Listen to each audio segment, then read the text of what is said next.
दुर्वासा, लगता है चिंतित दिखाई दे रहे हैं। नारायण नारायण नारायण नारायण। प्रणाम देवर्षि। मैं आपको प्रणाम करने लगता हूँ, किंतु उससे पहले आप मुझे प्रणाम कर देते हैं। कहिए, आपने दर्शन कैसे दिए? वो आपको सोचते हुए देखा तो रहा नहीं गया, सो पूछने चला आया कि शिव शंभु महादेव को क्या चिंता है। चिंता का विषय मेरा तप है देवर्षि। मैं तप करता हूं तो पूरा संसार दुखी होता है और माता पिता भी। इसलिए सोच रहा था कि तप के स्थान पर क्यों ना विद्या अर्जित कर लूं। तो क्या करेंगे? सोच रहा था ब्रह्मलोक जाकर क्यों ना वेद का अध्ययन कर लूं।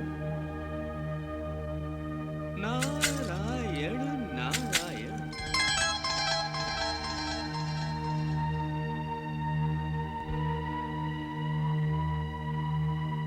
ओम ब्रह्माय नमः।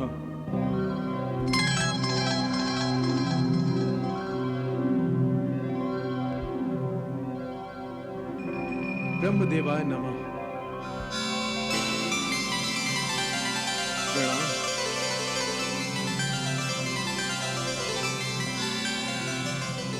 कहो वत्स, कैसे आना हुआ? परम साध्वी अनुसुईया का पुत्र दुर्वासा वेद ज्ञान प्राप्ति के लिए आपकी शरण में आया है। तुम मेरे पौत्र हो दुर्वासा। तुम्हें ब्रह्मलोक में वेद अध्ययन करने का पूरा अधिकार है। नारायण नारायण। ऋषि दुर्वासा को परम पिता ने वेदों का अध्ययन करने के लिए अपनी सहमति प्रदान कर दी है प्रभु। वत्स नारद, इसमें आपको क्या आपत्ति है वो कहिए। आपत्ति ही आपत्ति है प्रभु। मुझे तो ये वेदाध्ययन विपत्तियों की उत्पत्ति ही लगता है। विपत्तियां कैसी वत्स? प्रभु, शीतल सागर में गर्म धारा का प्रवेश हो गया तो विपत्तियों की ही तो लहरें उठेंगी। ऐसा क्यों सोचते हैं वत्स नारद? भगवान शिव और पितामह ब्रह्मा का जुड़ना संसार के लिए आनंद की बात है। सारा आनंद शोक में बदल जाएगा प्रभु, जब दुर्वासा को क्रोध आएगा, और क्रोध में दुर्वासा निष्पक्ष भाव से किसी को भी शाप दे देंगे।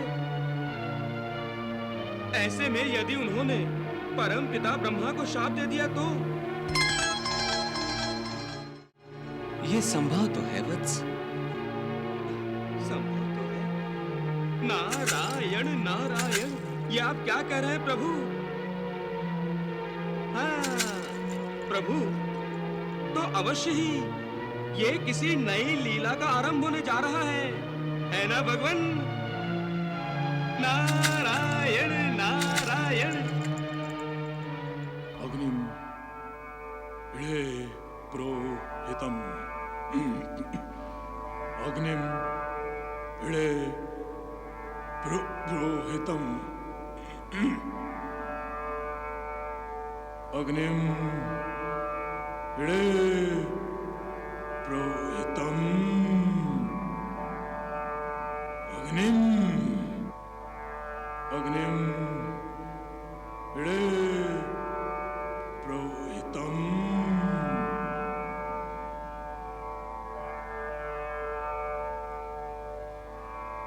अग्निम इळे प्रोहितम।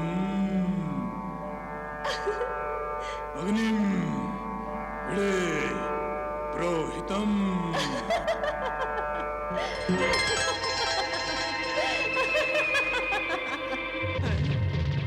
नारायण नारायण।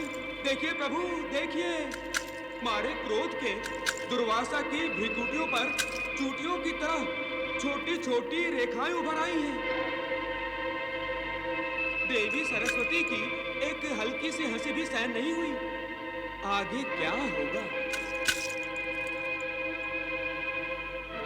अग्नि इळे प्रोहितम।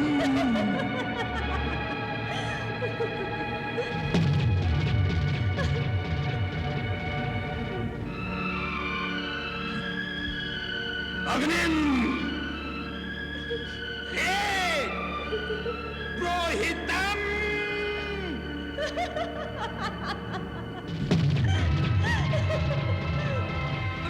प्रभु, मुझे तो दुर्वासा की क्रोध भरी आंखों से भय लग रहा है। ये ज्वालामुखी अब फटने को है प्रभु।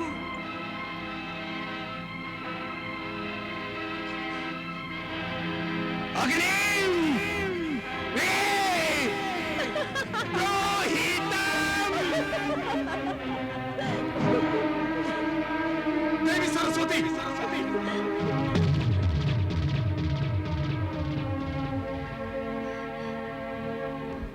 आप किस बात पर हंस रही हैं? क्या मेरा पाठ असत्य है देवी?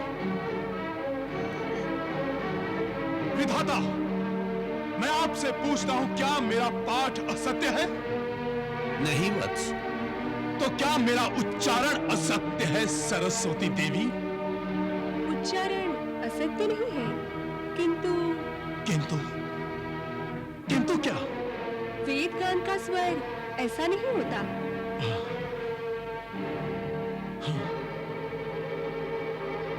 तो मेरा स्वर आपको कर्कश लगा,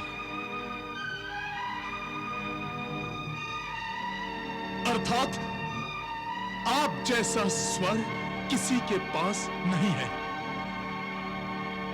आपको यह अभिमान हो गया है कि स्वरों की स्वामिनी केवल आप ही हैं। नहीं वत्स, मत कहो मुझे वत्स।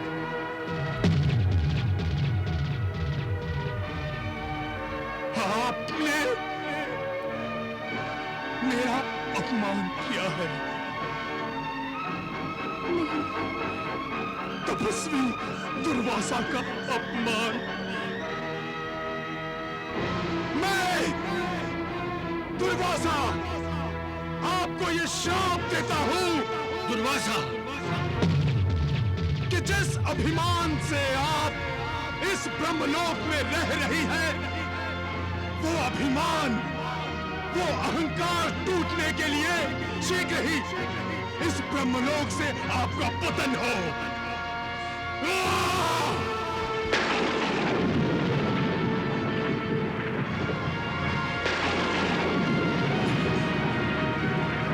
दुर्वासा, तुम नहीं जानते कि तुमने कितना बड़ा अनर्थ किया है। देवी सरस्वती यदि ब्रह्मलोक में नहीं रहेंगी तो वेद ऋषियों का प्रयोग कैसे होगा? स्वर का ज्ञान कौन देगा यहाँ?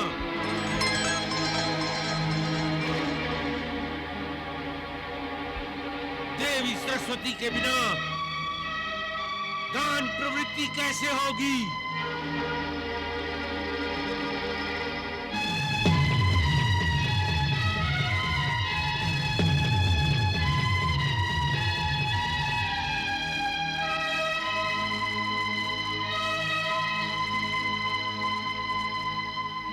इनकी गान प्रवृत्ति का विकास अब गंधर्व लोक में होगा, जहां ये जन्म लेंगी। दुर्वासा, तुमने मेरे सामने, मेरे लोक में मेरी देवी सरस्वती को शाप देकर अपने आप को ब्रह्मलोक के लिए अयोग्य बना लिया है। मैं तुम्हें ये ब्रह्मलोक छोड़ देने का आदेश देता हूं। तुम तत्काल ये ब्रह्मलोक छोड़ दो।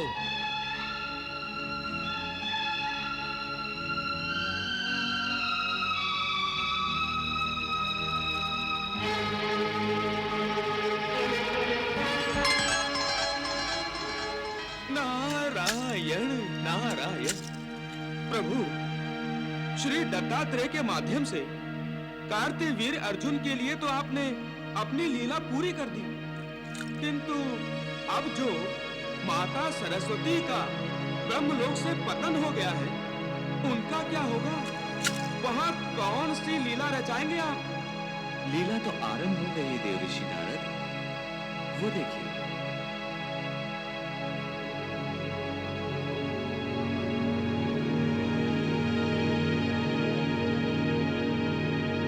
गंधर्वराज विश्वावसु संतान प्राप्ति के लिए तपस्या कर रहे हैं।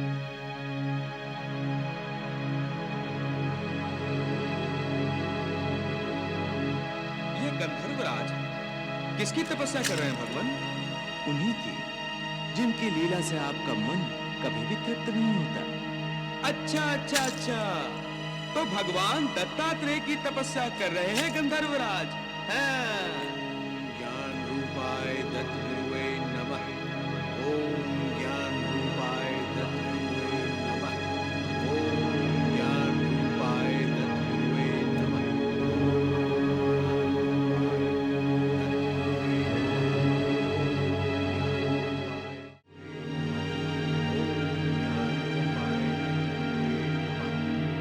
ओम ज्ञान रूपाय दत्तगुरुवे नमः। ओम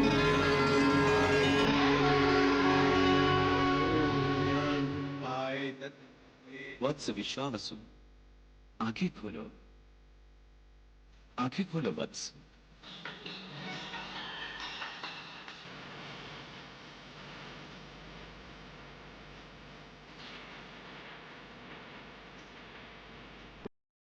राम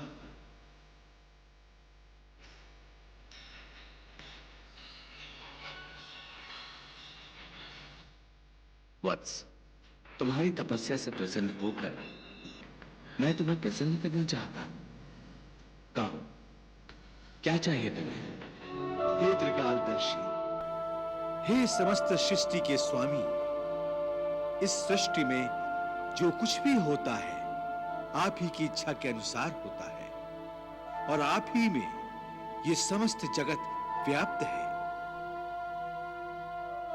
आपकी कृपा दृष्टि से सभी का कल्याण होता है, परंतु आज तक मैं आपकी कृपा से वंचित हूं प्रभु। यदि आप मुझे प्रसन्न देखना चाहते हैं तो हे प्रभु, आप मुझे संतान प्राप्ति का वरदान दीजिए। गंधर्वराज, ये जगत यज्ञ से उत्पन्न होता है। जब भी हम पूरे संकल्प के साथ किसी कर्म को करते हैं तो वो कर्म यज्ञ बन जाता है। अतः तुम निष्ठापूर्वक यज्ञ करो, तुम्हें संतान की प्राप्ति अवश्य होगी।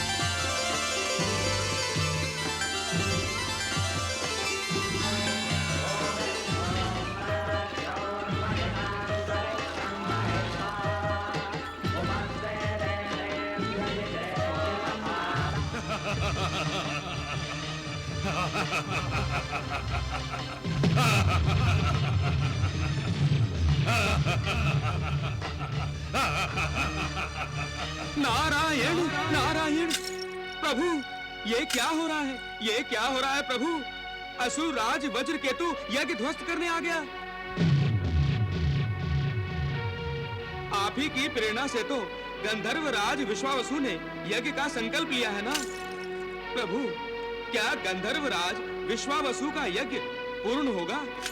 हे देवर्षि, इस यज्ञ की प्रेरणा श्री दत्तात्रेय ने विश्वावसु को दी है, इसीलिए इस यज्ञ की रक्षा का दायित्व दत्तात्रेय का है।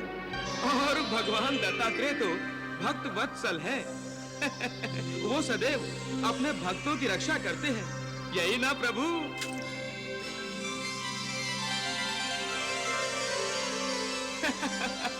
नारायण नारायण, हे जगत नियंताओ, मैं जान गया जान गया। नारायण नारायण।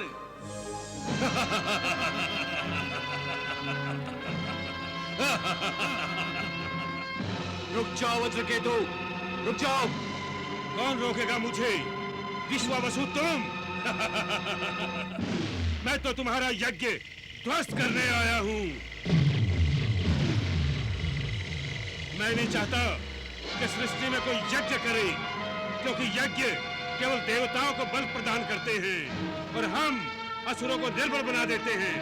और जो भी हम असुरों को निर्बल बनाता है, उसका अस्तित्व हम असुरों को मिटा देना ही चाहिए।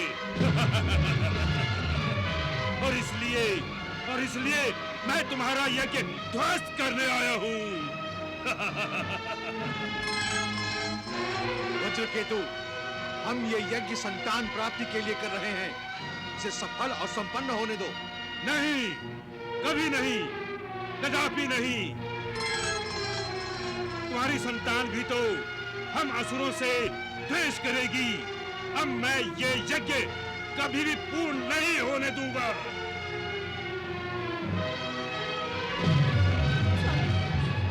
अब क्या होगा? भगवान दत्तात्रेय का स्मरण करो चित्रलेखे। यदि उनकी कृपा होगी तो ये यज्ञ अवश्य संपूर्ण होगा।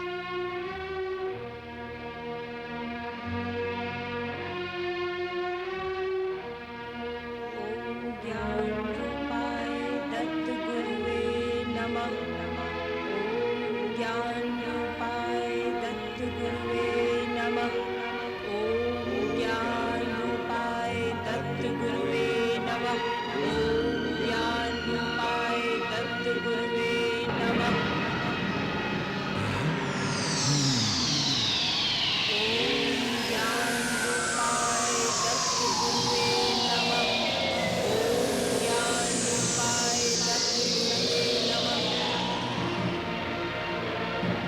गंधर्वराज अपनी माया का प्रदर्शन कर रहा है।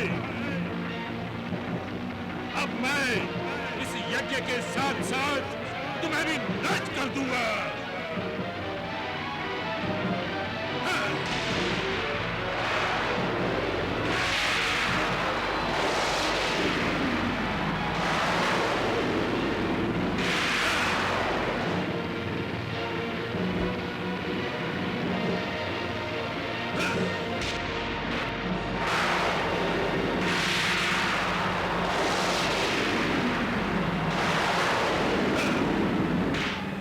गंधर्वराज, अब मैं स्वयं आ रहा हूं।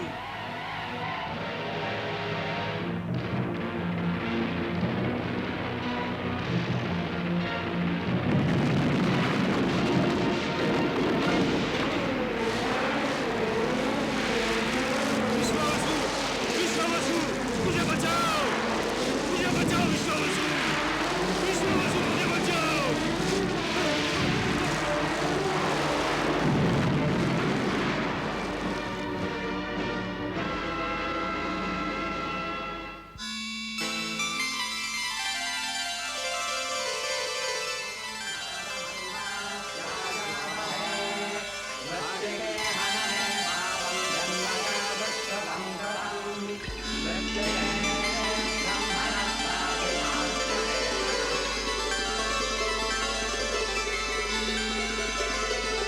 प्रणाम यज्ञ देवता, कल्याणमस्तु, सौभाग्यवती भव।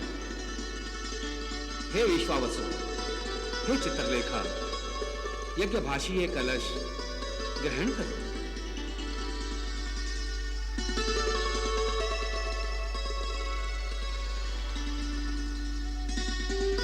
इस कलश में जो प्रसाद है, उसका सेवन करते ही तुम्हारे यहाँ दिव्य संतान उत्पन्न होगी।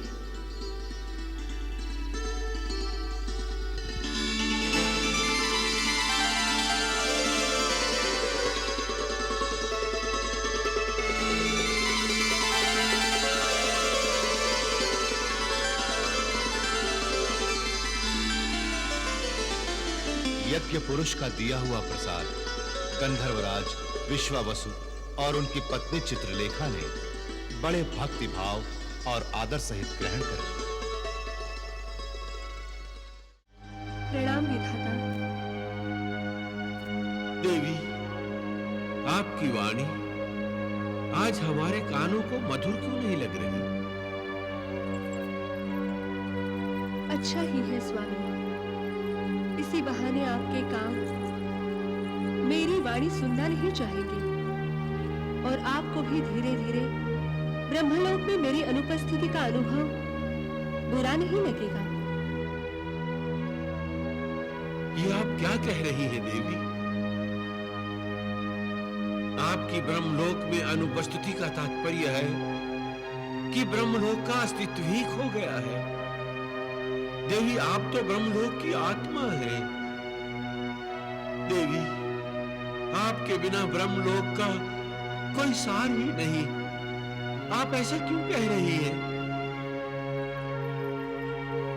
विधाता, लगता है आप भूल रहे हैं कि मेरी ब्रह्मलोक में रहने की अवधि अब पूर्ण हो रही है।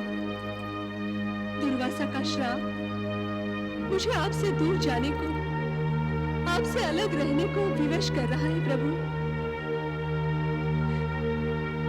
पता नहीं स्वामी, आपको मेरी याद आएगी भी या नहीं, किंतु मैं कहीं भी रहूंगी, किसी भी रूप में रहूंगी, मेरा मन सदा आपके चरणों में ही रहेगा प्रभु।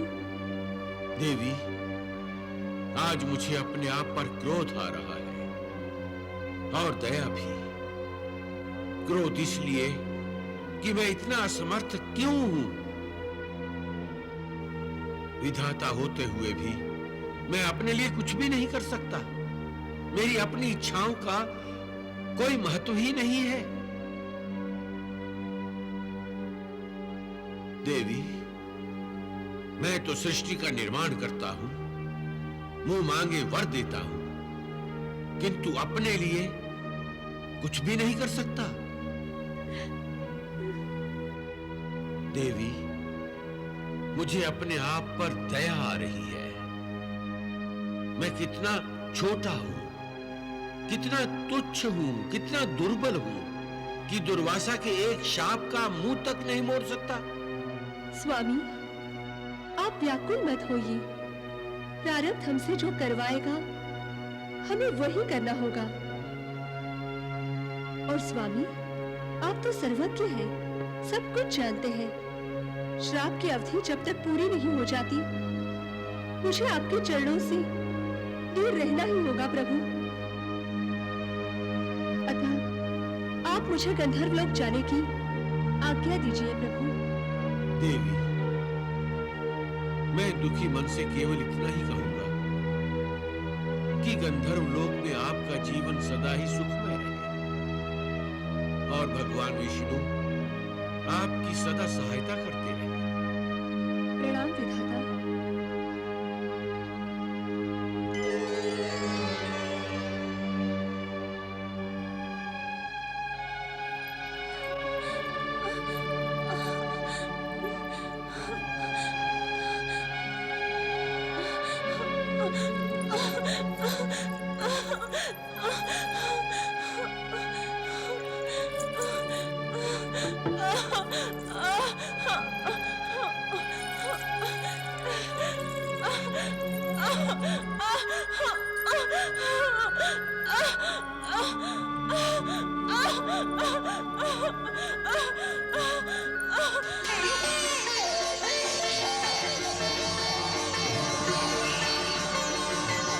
उनके यहाँ संतान के रूप में एक कन्या ने जन्म लिया। ये कन्या देवी सरस्वती ही थी, जिन्हें दुर्वासा के दिए हुए शाप को पूरा करने के लिए गंधर्वलोक आना पड़ा। विश्वावसु और चित्रलेखा ने उस कन्या का नाम रखा मदालसा।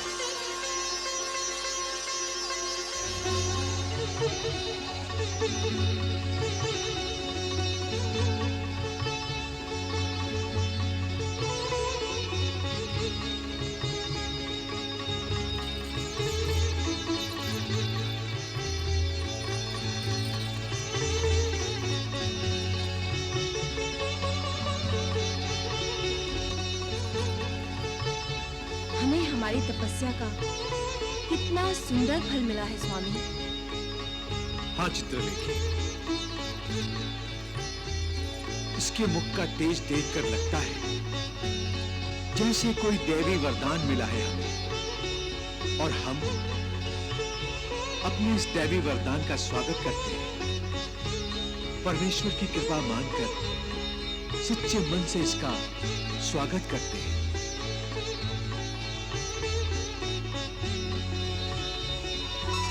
नारायण नारायण नारायण नारायण। प्रणाम देवर्षि। कल्याणमस्तु। प्रणाम देवी, प्रणाम। आपने तो यहाँ आकर पूरा गंधर्व लोक पवित्र कर दिया। अब तो इस लोक में सदा आपकी प्रसन्नता के स्वर ही गूंजेंगे। आप बहुत भाग्यशाली हैं। आपकी ये पुत्री तीनों लोकों में अपने सौंदर्य का प्रकाश फैलाएगी।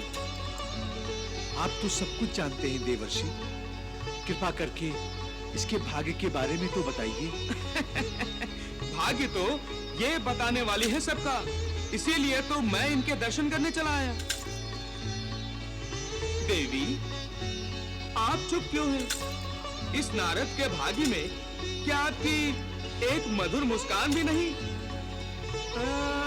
नारायण नारायण। चिरंजीवी भव बालिके। देवर्षि, हम आपके आभारी हैं। आपने दर्शन देकर हमारी बच्ची को आशीर्वाद दिया। हमारी और एक कामना है। मेरे योग्य होगी महारानी तो अवश्य पूरी करूंगा। हम अपनी पुत्री के लिए पृथ्वी लोक पर अवतरित भगवान दत्तात्रेय का आशीर्वाद पाना चाहते हैं। हमारा मार्गदर्शन कीजिए, ये कैसे संभव है? नारायण नारायण। आपने तो ये संतान पाकर असंभव को संभव कर दिया है। तो भगवान तो सदा अपने भक्तों के वश में रहते हैं। भक्ति कीजिए अपने सच्चे मन से और उनका आशीर्वाद पाइए उनके सच्चे मन से। नारायण नारायण। ज्ञान रूपाय दत्त गुरुवे नमः। ओम ज्ञान रूपाय दत्त गुरुवे नमः। ओम ज्ञान रूपाय दत्त गुरुवे नमः। ओम ज्ञान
तुम्हारी भक्ति ने हमारा मन जीत लिया। जब भी भक्त हमारा स्मरण करता है, हमें उसकी इच्छा पूरी करनी पड़ती है। अपनी इच्छा कहो राजन। हमारी सारी इच्छाएं हमारी पुत्री से जुड़ी हुई हैं प्रभु।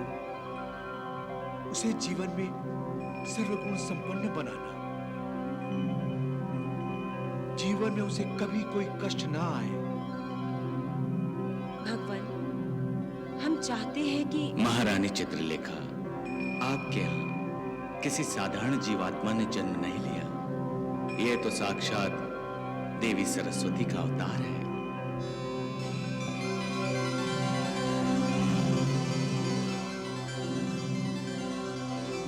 देवी सरस्वती का अवतार?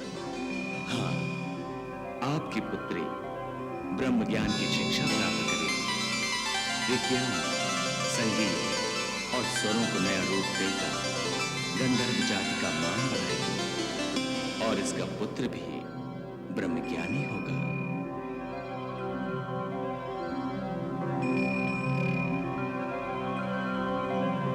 हमारा आशीर्वाद सदा तुम्हारे साथ है।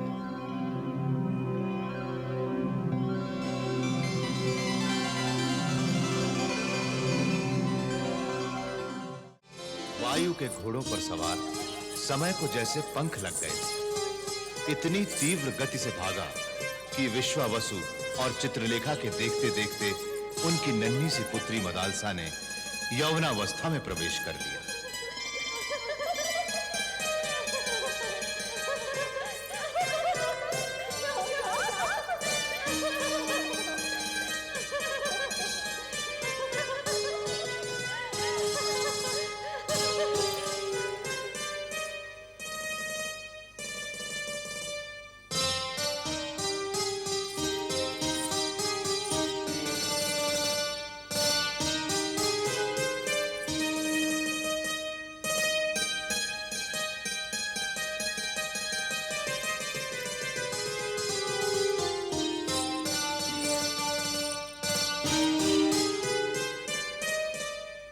ठीक उसी समय असुर राज वज्रकेतु के पुत्र पाताल केतु को पाताल साम्राज्य का राजा बनाया जा रहा था।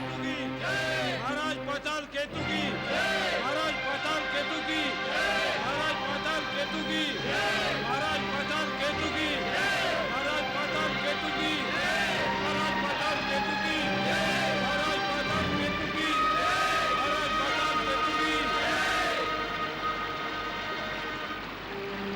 राज सिंहासन पर बैठते ही पाताल केतु को अपने स्वर्गीय पिता वज्र केतु की याद आई और उसने राजपुरोहित से पूछा, गुरुदेव, आपसे मुझे एक रहस्य जानना है। कैसा रहस्य राजन? मेरे बार बार पूछने पर भी आज तक मुझे नहीं बताया गया कि मेरे पिताश्री असुरेश्वर वज्र केतु की मृत्यु कैसे हुई थी।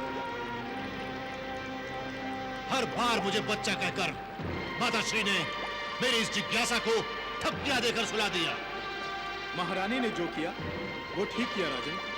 माता नहीं चाहती कि उनके पुत्रों को शत्रुओं द्वारा कोई हानि पहुंचे, क्योंकि बाल बुद्धि पर इसका बुरा प्रभाव पड़ता है। कैसा बुरा प्रभाव? अपनों का अंत बच्चों को बहुत विद्रोही बना देता है राजन। मैं अब बच्चा नहीं हूं, वयस्क हूं, राजा हूं इस राज्य का, और मैं ये जानना चाहता हूं कि मेरे पिताश्री की हत्या कैसे हुई थी। उनकी हत्या नहीं हुई थी तो वो युद्ध में लड़ते लड़ते वीर गति को प्राप्त हुए थे।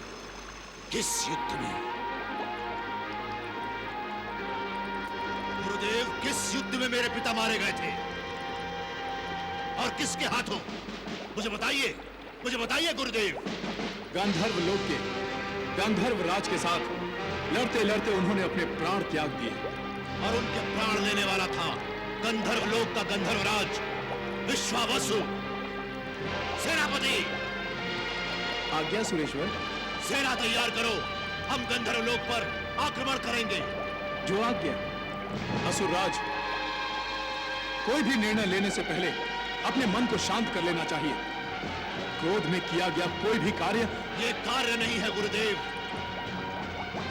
श्रद्धांजलि है अपने स्वर्गीय पिता की आत्मा की शांति के लिए। मैं उनके हत्यारे गंधर्वराज का वध करने जा रहा हूं। विध्वंस कर दूंगा मैं पूरे का पूरा गंधर्व लोक, समाप्त कर दूंगा मैं उनकी पूरी की पूरी सेना।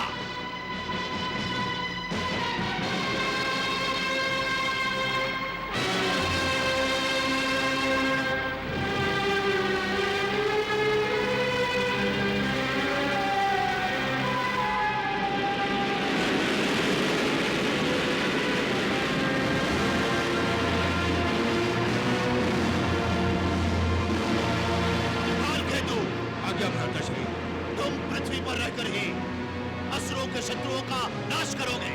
मैं अकेला भ्राताश्री। माया में कभी अकेला नहीं होता। तुम अपनी माया से ऋषि बन जाओ और यहाँ अपना एक आश्रम स्थापित करो। जो आ गया भ्राताश्री।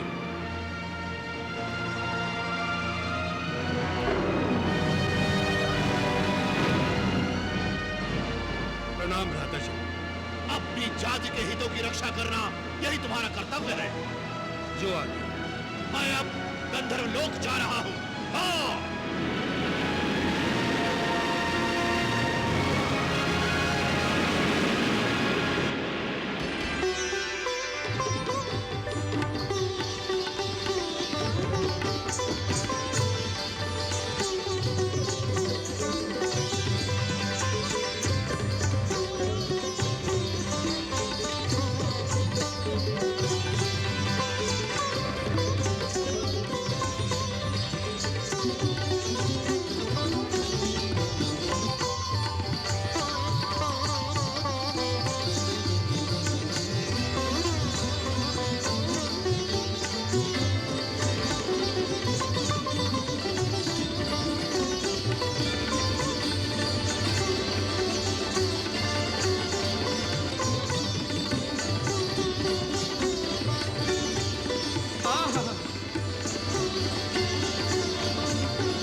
नृत्य है। जय हो माता सरस्वती, जय हो।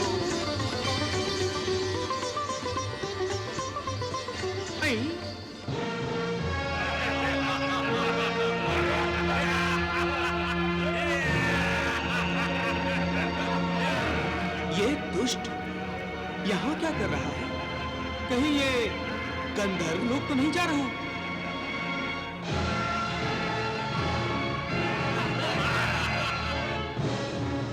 नारायण नारायण, मेरा वामन भी भड़क भड़क कर मुझे चेतावनी दे रहा है।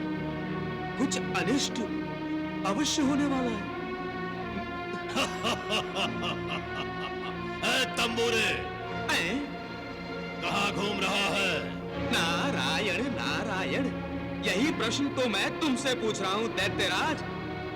पातालचारी आज आकाशचारी कैसे बन गया? ऐसे ही तुम्हें मूर्ख नहीं कहते। तुम सचमुच बुद्धिहीन हो, जो इतना भी नहीं जानता कि हम अपनी माया से आकाश पाताल कहीं भी जा सकते हैं। जानते हैं, सब जानते हैं दैत्यराज कि तुम कहीं भी आ जा सकते हो, परंतु अहंकार का क्या करोगे? यही तो सबको मूर्ख बनाता है। मुझे मूर्ख कहते हो? तुझे मूर्ख कहकर मैं मूर्खों का अपमान नहीं करूंगा। नारायण नारायण, क्या कहा? भागो नारद।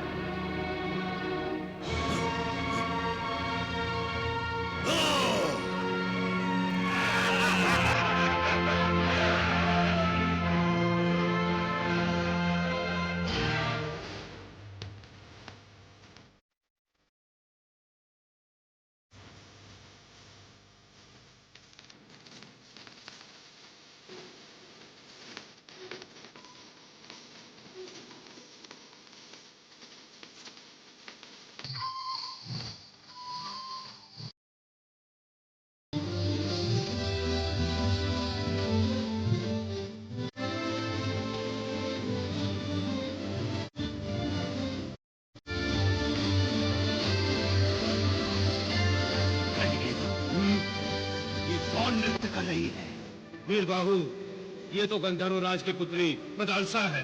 मदालसा? इसे देखते ही मेरे मन में लालसा ने जन्म ले लिया। ये सुंदरी तो पाताल लोक के राजभवन की शोभा होनी चाहिए।